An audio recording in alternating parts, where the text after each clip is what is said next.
Français parlent aux Français.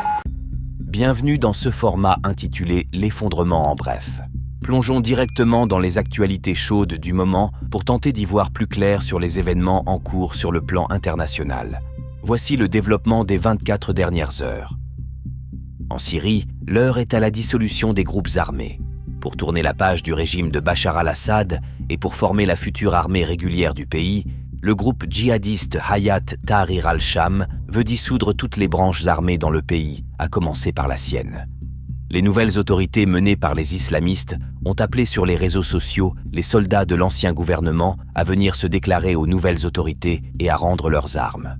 En échange de leurs armes, les ex-soldats du régime reçoivent une carte censée les mettre à l'abri d'actes de vengeance, en attendant une enquête qui devra déterminer s'ils ont commis des actes graves, auquel cas ils seront transférés à la justice.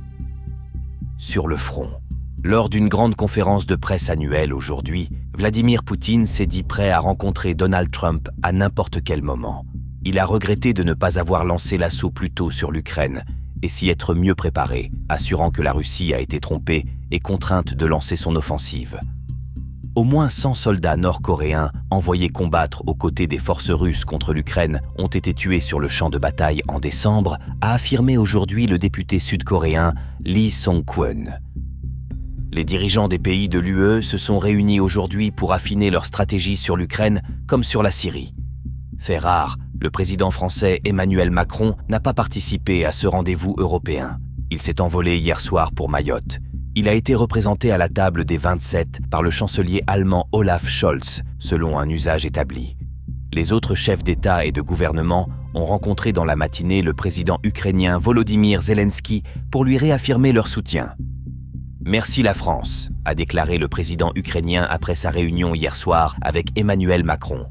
Volodymyr Zelensky a annoncé un accord pour former une seconde brigade de l'armée ukrainienne en France.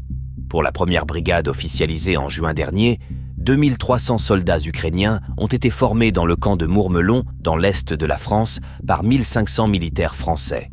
La France a formé au total 15 000 soldats ukrainiens depuis le début de la guerre. À tous, de la radio Bref, l'effondrement, fin de transmission.